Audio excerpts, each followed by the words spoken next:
അതും കൊണ്ടൊക്കെ നടക്കുന്ന പ്രായമേറിയവരുണ്ട്. കൊച്ചുകുട്ടികളാണെങ്കിൽ പോട്ടെ, വിവരമില്ല, അല്ലെങ്കിൽ രക്തത്തിന്റെ തിളപ്പാന്നൊക്കെ പറയാം. പ്രായം ചെന്നവരൊക്കെ ഇല്ലേ, കറുത്ത വെളുത്തിറക്കം നരപ്പിച്ച് അങ്ങോട്ട് വെച്ച് കിടിലനായിട്ട് നടക്കുന്ന എത്രയോ പേരുണ്ട്. അപ്പോ എല്ലാവരിലും ഈ ആണിലും പെണ്ണിലും ഒക്കെ പൈശാചികത നിറഞ്ഞു വരാൻ ഒരുപാട് സമയങ്ങളൊന്നും വേണ്ട. മൃഗമായി മനുഷ്യന്മാരുന്ന എത്ര രംഗമാണ് നമ്മൾ കണ്ടുപോയത്. അതുകൊണ്ട് എന്റെ സഹോദരങ്ങളെ, മനസ്സിരിച്ച് നമ്മൾ ചിന്തിക്കുക. മഹ്ദൂദങ്ങൾ പറഞ്ഞതുപോലെ മനുഷ്യനായി നമ്മൾ ജീവിക്കണം. ഖലീലുള്ളാഹി ഇബ്രാഹിം നബി അലൈഹിസ്സലാത്തു വസ്സലാം ഒന്നാമത് പിടിച്ച ജീവി കോഴിയാണെങ്കിൽ വികാരം എന്ന് പറയുന്നതിന്റെ മൂർധന്യതയിൽ എത്തിരിക്കുമ്പോ ഹറാം കടന്നു വരാറ് എന്റെ പ്രിയപ്പെട്ട ചെറുപ്പക്കാര് ചിന്തിക്കണേ. ഒരിക്കലും ഹറാമിലേക്ക് ശ്രദ്ധ തിരിയാത്ത രീതിയിൽ ജീവിക്കണം. ഒരുപാട് പേര് വളരെ നിസ്സാരമായി കാണുന്ന ധാരാളം പേരുണ്ട്. തിരുവനന്തപുരം മെഡിക്കൽ കോളേജിന്റെ മുമ്പിൽ ചികിത്സയിൽ കഴിയുന്ന ഭർത്താവിന്റെ ചികിത്സ ചെലവിന് വേണ്ടിയിട്ട് ശരീരം വിറ്റ ഭാര്യമാര് വരെ ഉണ്ടായിരുന്നു. പ്രിയപ്പെട്ടവരെ, വനിതാ പോലീസ് പിടിച്ചപ്പോ ഞാനൊരു വേശ്യയല്ല, എന്റെ ഭർത്താവിന്റെ രോഗം മാറ്റാൻ ചികിത്സയ്ക്ക് കാശില്ലാത്തത് കൊണ്ട്, ബന്ധുക്കളും കുടുംബക്കാരും തന്നത് തീർന്നുപോയത് കൊണ്ട്, ഒരു നിവൃത്തിയുമില്ലാത്തത് കൊണ്ട് എന്റെ ശരീരം ഞാൻ അന്യപുരുഷന്മാർക്ക് വിൽക്കാൻ തീരുമാനിച്ചു എന്ന് പൊട്ടിക്കരഞ്ഞു. പ്രിയമുള്ളവരെ, മനുഷ്യന്റെ വികാരത്തെ അടക്കി നിർത്താൻ, ഒതുക്കി നിർത്താൻ എന്റെ പ്രിയപ്പെട്ട സഹോദരങ്ങൾ മനസ്സിൽ വെച്ചെല്ലാരെങ്കിലും അപകടമാണ്. നമ്മൾ ഓരോരുത്തരും അത് നിയന്ത്രിച്ചിരിക്കണം, ഇല്ലെങ്കിൽ വല്ലാത്ത പ്രശ്നമാണ്. എന്റെ പ്രിയപ്പെട്ട സഹോദരിമാരും സഹോദരങ്ങളും അങ്ങനെ തന്നെയായിരിക്കണം. അത് ഞാൻ ഒരുപാട് വിശദീകരിക്കുന്നില്ല. എന്റെ പ്രിയപ്പെട്ട ചെറുപ്പക്കാരുടെ മനസ്സിനെ ഇക്കളിപ്പെടുത്തുന്ന രീതിയിൽ ഒരു നൂറുകണക്കാട് ആൽബങ്ങളാണ് വിപണിയിൽ വിറ്റഴിച്ചുകൊണ്ടിരിക്കുന്നത്. എത്രയോ മാപ്പിളപ്പാട്ടെന്ന പേരിൽ തുണിയില്ലാത്ത പാട്ടുകള് വീട്ടിന്റെ അടുത്ത് അരങ്ങ് തകർത്തുകൊണ്ടിരിക്കുമ്പോ അത് മൊഞ്ചുള്ള പാട്ടാണെന്ന് പറഞ്ഞുകൊണ്ട് എന്റെ പ്രിയപ്പെട്ട ഉപ്പമാര് പോലും ഇരുന്ന് കാണുമ്പോ ഉടനെ ജുമയിലെത്തും, ഉടനെ നഫീസത്തുമെന്നൊക്കെ പറഞ്ഞ് 18ഉം 19ഉം വയസ്സായ പെൺകുട്ടികൾ മുട്ടുവരെയുള്ള പാവാറിട്ടുകൊണ്ട് 2 കമ്പ് കയ്യിൽ വെച്ചുകൊണ്ട് കോലുകൾ നടക്കുമ്പോ അതിലൂടെ മാപ്പിളപ്പാട്ട് പാടി സ്റ്റിപ്പ് വെക്കുമ്പോ പാടിയും തസ്ബീഹും കയ്യിൽ വെച്ചുകൊണ്ട് നിസ്കാരപ്പായിരുന്നുകൊണ്ട് ആണും പെണ്ണും അത് കണ്ടാസ്വദിക്കുമ്പോ അത് സ്വർഗത്തിന്റെ പാട്ടാണെന്ന് ചിന്തിക്കുന്ന മുസ്ലിമേ, അല്ലാഹു ഈ സമുദായത്തിന്റെ ഏറ്റവും വലിയ പരീക്ഷണത്തിൽപ്പെട്ടതായത് മാറിക്കൊണ്ടിരിക്കുകയാ. പിശാചിന്റെ ഏത് തരത്തിൽ നിങ്ങളെ നശിപ്പിക്കാൻ പറ്റുമോ ആ തരത്തിലേക്ക് കാര്യങ്ങളെ നീക്കിക്കൊണ്ടിരിക്കുമ്പോ എന്റെ പ്രിയപ്പെട്ടവരെ ശ്രദ്ധിക്കണേ. രണ്ടാമത് ഖലീലുള്ളാഹി ഇബ്രാഹിം നബി അലൈഹിസ്സലാം അറുക്കാൻ പിടിച്ച പക്ഷിയുടെ പേര് കാക്ക എന്നാണ്. കാക്കയുടെ സ്വഭാവം എന്തെന്നറിയോ? കാക്കയ്ക്കുള്ള ഒരു ദുസ്വഭാവമാണ്, അത്യാഗ്രഹമാണ്. എത്ര കിട്ടിയാലും തികയത്തില്ല. വീട്ടിന്റെ അകത്തൊരു 100 ചുരിദാർ വെച്ചിരുന്നാലും ഭാര്യയും കൊണ്ട് യാത്ര പോകുമ്പോ നല്ല അടിപൊളി ചുരിദാർ കടയിൽ ഇങ്ങനെ തൂക്കിയിട്ടിരുന്നാൽ ഭാര്യ പറയും, നിൽക്കാ ഒന്ന് ചവിട്ടണേ,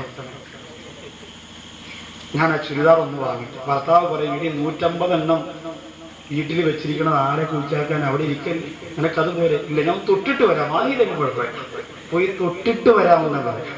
അത് വേണ്ട, അതിന്റെ ആവശ്യമില്ല. കടകളിൽ ചെന്നാൽ ഇത് താത്തമാർ ആദ്യം ചോദിക്കുന്നത്, മേരിക്കൊണ്ടൊരു കുഞ്ഞാടുണ്ടോ?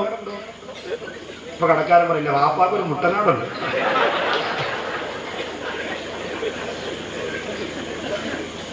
അപ്പോ ഇതാണ് ആദ്യ ചോദ്യം.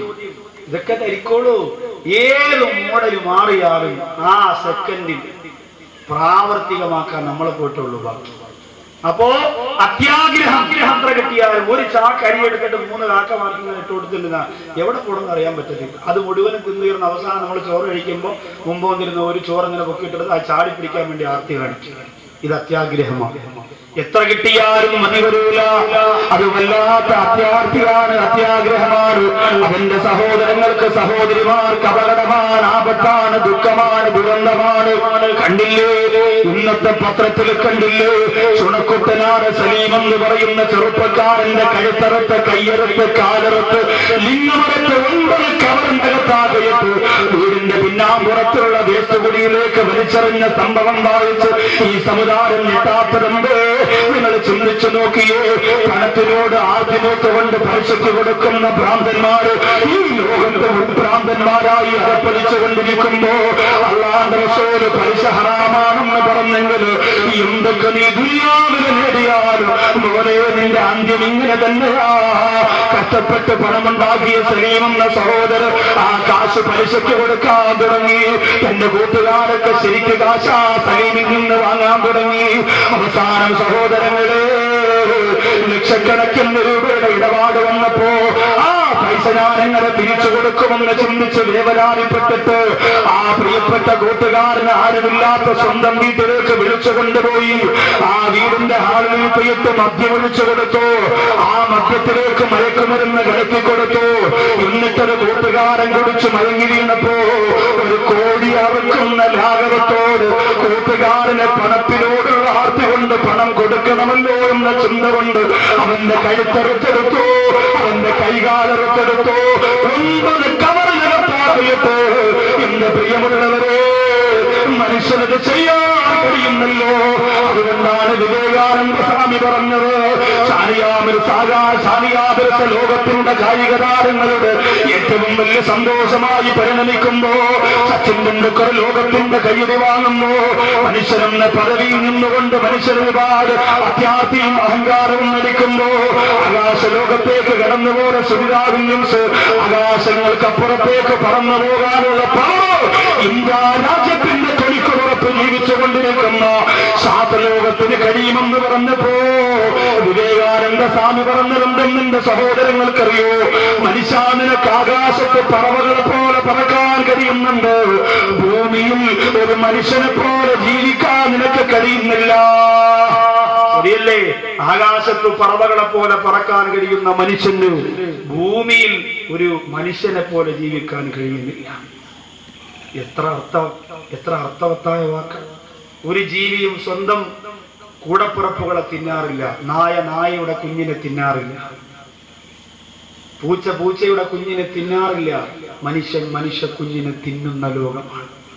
മുമ്പ് വെച്ചു കൊടുത്താൽ, തൊട്ട് നക്കാനത്തിൽ അച്ചാറോടെ വെച്ചു കൊടുത്താൽ പെറ്റ മക്കളെ അറുത്തു പൊരിച്ചു തിന്നുന്ന കാടത്തമ്മ ലഭിച്ച അമ്മമാരുടെ നാടായി മാറിക്കൊണ്ടിരിക്കുമ്പോൾ അത്യാർത്തി ലോകത്ത് ഒരുപാട് അപകടങ്ങൾ വരുത്തിയിട്ടുണ്ട്. ഒന്നിനു പുറകെ മറ്റൊന്ന് വേണമെന്നുള്ള ആർത്തി മനുഷ്യനെ ഒരുപാട് നശീകരണത്തിലേക്ക് എത്തിച്ചിട്ടുണ്ട്. ആ സ്വഭാവം നമ്മൾ വലിച്ചറുത്ത് കളഞ്ഞില്ലാതെ മാനുഷിക നന്മ നമ്മുടെ നെഞ്ചകത്തിലേക്ക് വരികയില്ല. മൂന്നാമത് ഖലീലുല്ലാഹി ഇബ്രാഹിം നബി അലൈഹി സ്വലാത്തു വസ്സലാം മൂന്നാമത് പിടിച്ചത് മയിലിനെ, നാലാമത് പിടിച്ചത് പരുന്തിനെ. ഇത് രണ്ടിനും ഏകദേശം ഒരു സ്വഭാവമാണ്. ഒന്നിന് അഹന്ത, ഒന്നിന് അഹങ്കാരം. പരുന്തിന് അഹങ്കാരമാണെങ്കിൽ മയിലിന് അഹന്തയാണ്. അഹന്ത എന്ന് പറഞ്ഞാൽ ഞാൻ എന്തൊക്കെയോ ആണെന്നുള്ള തോന്നലാണ്. അഹങ്കാരം എന്ന് പറഞ്ഞാൽ ഞാനാണ് ഇവിടെ ഏറ്റവും വലിയവൻ എന്ന ചിന്ത. ഇതാണ് രണ്ട് സ്വഭാവത്തിന്റെയും പ്രത്യേകത. ഇതും നമ്മുടെ ഹൃദയത്തിൽ നിന്ന് നമ്മൾ മാറ്റിയേ പറ്റും. നമ്മൾ ആരും വലിയ മിടുക്കി ദുനിയാവിൽ കാണിക്കണ്ട, ആഖിറത്തിൽ മിടുക്കരായി വരാം. അതിനു വേണ്ടിയിട്ട്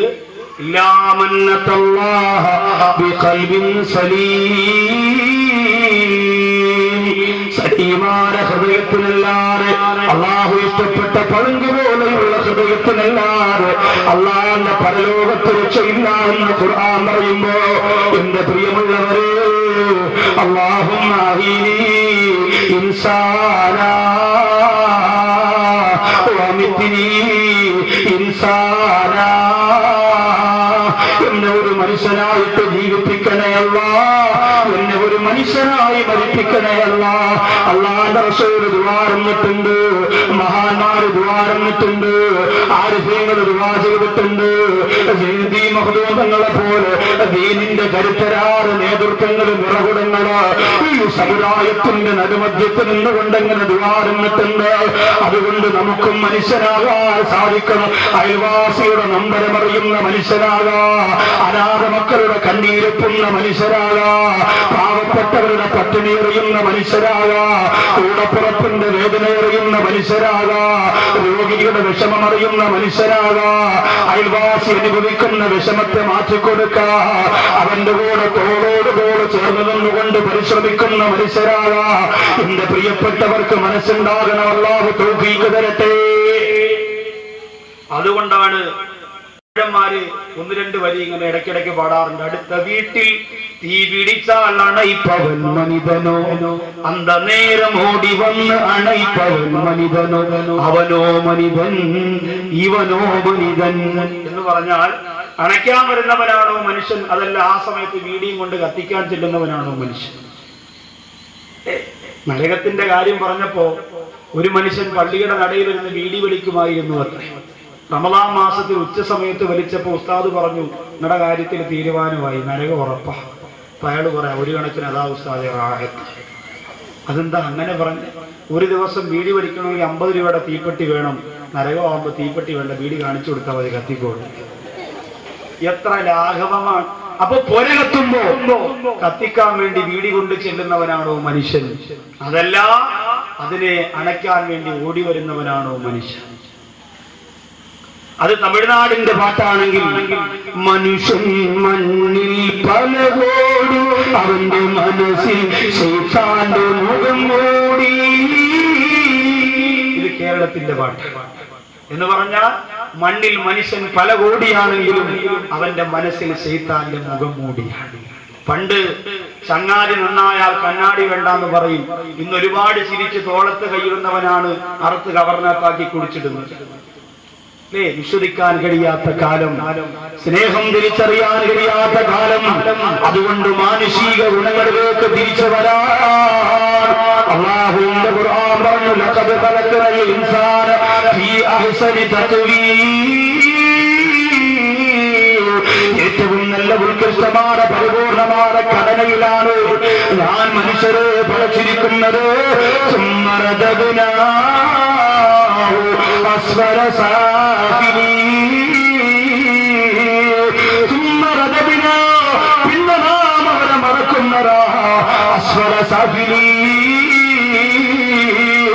ഏറ്റവും താഴേക്കിടയിൽ ചെയ്യുന്ന, ഏറ്റവും താഴേക്കിടയിലുള്ള മൃഗങ്ങളെ പോലും ചെയ്യാൻ മടിക്കുന്ന, ക്രൂരത ചെയ്യുന്ന, മത്സരങ്ങൾ ചെയ്യുന്നവരാക്കി അവരെ അകപ്പതിപ്പിക്കുന്നതാണെന്ന് പരിശുദ്ധ ഖുർആൻ. ഇന്ന് അകപ്പതിനമല്ലേ നമ്മൾ കാണുന്നത്. ഖുർആനിന്റെ മറ്റൊരു ഭാഗം പറയുന്നു, ലഹും ഖുലൂബുൻ ലാ യഫ്ഖഹൂന ബിഹാ. ഒരു വിഭാഗം ജനങ്ങളുണ്ട്, അവരെ നാം പടച്ചിരിക്കുന്നത് നരകത്തിന് വേണ്ടിയാ. അവരുടെ സ്വഭാവം എന്തെന്നറിയോ? ലഹും ഖുലൂബുൻ ലാ യഫ്ഖഹൂന ബിഹാ. അവർക്ക് ഹൃദയങ്ങളുണ്ട്, പക്ഷേ ചിന്തിക്കേണ്ടതിന് അവർ ചിന്തിക്കുകയില്ല. നമ്മുടെ ഹൃദയം എന്തെല്ലാം ചിന്തിക്കുന്ന ചിന്തിച്ചു നോക്കി നിങ്ങൾ. ഇപ്പൊ തന്നെ ആലോചിക്കും എന്തെല്ലാം കാര്യങ്ങളാണ് നമ്മുടെ ഹൃദയത്തിനകത്ത്. ഇന്ന് അവളെ കണ്ടില്ല, 9 മണിക്ക് പോയി, 10 മണിക്ക് പോയി, 11 മണിക്ക് പോയി, അള്ളാഹുവെ ആക്കവരെ വാത് കേൾക്കാൻ പോയി ഇറങ്ങിപ്പോയി, 8 മണിക്ക് കറക്റ്റ് കോളേജിൽ പോകുന്ന കുട്ടിയായിരുന്നു, പോയി കാണാൻ പറ്റിയില്ല, ഇറങ്ങിപ്പോയി. അങ്ങനെ ചിന്തിക്കുന്നവർ. നമ്മുടെ കല്യാണം നടക്കുമെന്തോ, എല്ലാ ബക്കറ്റിലും 10 രൂപ ഇട്ടിട്ട് ഞാൻ ദുആ ചെയ്യാണ്, റബ്ബേ പടച്ചവനെ ഒരു പ്രശ്നം ഉണ്ടാവാതെ, പള്ളിക്കാരെ വിലക്കാതെ, ഒളിച്ചോട്ടവും നടത്താതെ, ആപ്പാടെ അമ്മയുടെ മനസ്സൊക്കെ മാറി മഹത്തായി കല്യാണം നടത്തി തരണേ അല്ലോ. അങ്ങനെ ചിന്തിക്കും. ആമീൻ പറഞ്ഞവരെ ചിലപ്പോൾ പിന്നീട് പ്രായം ചെന്നവർ ആമീൻ പറയാൻ നോക്കിയാൽ മതി. അപ്പോ അങ്ങനെ ആ നിയത്ത് ചെയ്യുന്നവരുണ്ട്. കാരണം ചിന്തകൾ ഒരുപാടാണല്ലോ, ഒരുപാട് ചിന്തകളുണ്ട് മനുഷ്യൻ. പെൺകുട്ടികളൊക്കെ ചിന്തിക്കുന്നവർ ആലോചിച്ച് നോക്കി. +2 പഠിക്കുന്ന പുസ്തകമൊക്കെ എടുത്ത് നിവർത്തി വെച്ച് അതിൻ്റെ അകത്തിരിക്കുന്ന പൊടിമീശക്കാരന്റെ ഫോട്ടോയൊക്കെ നോക്കി